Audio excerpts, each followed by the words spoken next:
on military matters, technical studies on matters affecting the economy. And he is confronted with the problem of our overseas contract workers. Not only because they are sending us dollars and helping the country through their remittances, but also these thousands and millions of overseas contract workers have families here in the Philippines. So the President has to take care of them. We have our foreign relations. Other countries may restrict trade, the export of Philippine products if we take a particular action that is not to their liking. We are attracting foreign investment. There are so many things that the President would have to attend to. So the court should understand that we do not have all of this information, and so we should be very careful in declaring unconstitutional the acts of the officials in the political branches of the government. How would you maximize po in your court the role of the court administrator? I think the court administrator must be proactive. He should be able to reach out. You know, in the course of the implementation of the judicial reform project of the court, I had the chance to go around to meet with our judges. And I know that face-to-face between ranking officials of the court and the judges on the ground will contribute a lot to solve problems and to speed up the disposition of cases. Like for instance, in Lapu-Lapu, it took me only two meetings with the judges there, and there was a marked improvement in the disposition of cases. I had to go to Lapu-Lapu because that is a model court. And so I think the court administrator must be accessible to the judges, spend enough time hearing them, listening to them, and discussing with them the problems of the court. Ng pagkakataon yung ibang naimungkahi na katanungan para itanong sa inyo, no? Yung iba po comment at suggestion. Ito siguro, kung magbobotohan siguro at hindi appointment, palagay ko baka manalo kay by popularity. Kasi po, sabi niya, maaari bang i-consider ninyo na yung mga bumabagsak sa bar, yun na lang binagsak nilang subject sa bar, yun na lang ang kanilang i-take? Ano po ang opinion nyo tungkol doon? Hindi naman masamang pag-isipan yan. Lalo na kung matataas ang grade sa ibang subjects. You know, every time that we are deliberating on the passing mark in the bar exam, I always take into account those who are to be disqualified. Kasi I have known a case where this examinee could pass the bar, but he was disqualified in one case. So there may really be cases where it is not just to make them go through the entire examination, but this will require a lot of study, and perhaps we need to evaluate. I don't know if we're capable of evaluating the examinees individually, because it's so hard in a situation like that to generalize.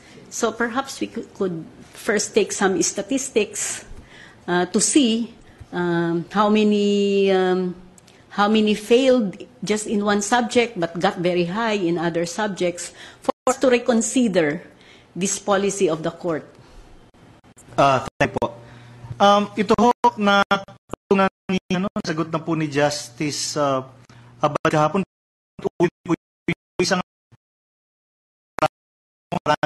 if the citizens will be willing to devote time to the trial of cases, and sometimes there's also a need to the the jury members, they need to be told what are the issues, what they should look for, so that will put additional strain on the operation of our justice system.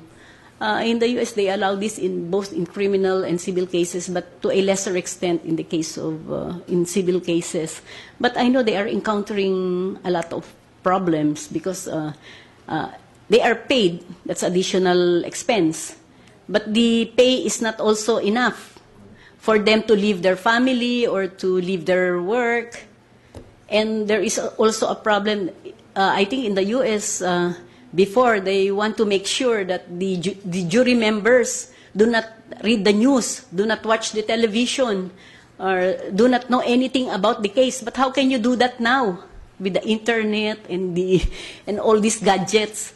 You cannot anymore sanitize the jury members. You cannot seclude them from what's happening in the society. And I think the important thing in the jury system is that the members of the jury do not know anything about the case, have not encountered anything in connection with the case, so that they can be objective. They are finders of fact in the jury system. The jury finds the fact for the judge, and the judge would apply the law.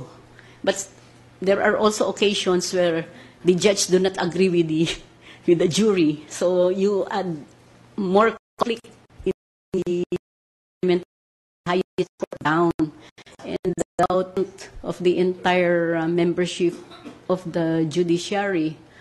So I think in that area there can still be room for improvement. And I know I don't have any gender bias against the men, but I'm just saying that from my experience, I feel very much fulfilled working with the lady judges. I would not have been elected president in the International Association of Women Judges if it were not for the cooperation that I got from the officers, directors, and members of the PWJA. Many of them are very diligent, very capable and competent, very dedicated to their work. And I think the Supreme Court can utilize their this spirit of cooperation of judges to implement. Thank you, Mr. Chairman. Good luck po, Justice De Castro. Former Chief Justice, the moral fitness of a Chief Justice came out. In your perception, what is moral fitness, which should be one of the criteria in nominating and appointing a Chief Justice? I'm following the law. We should be very careful in seeing. We observe decency, propriety, and ethics in all our actions, and not only in our official actions, but also in our private life. We should be models in our community, models of moral fitness. Okay. You have stated that you are the Vice Chair of the Ethics and Ethical Standards Committee in the court, so I'll ask you this question. It is of common knowledge that the judiciary now is burdened by an image of corruption allegedly committed by most of its members.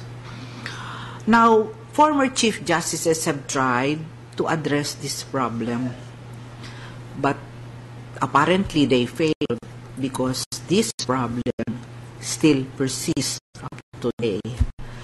If you will be appointed as the next Chief Justice, how are you going to root out the corrupt in the judiciary?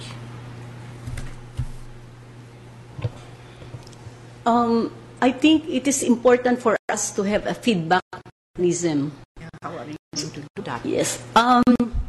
We will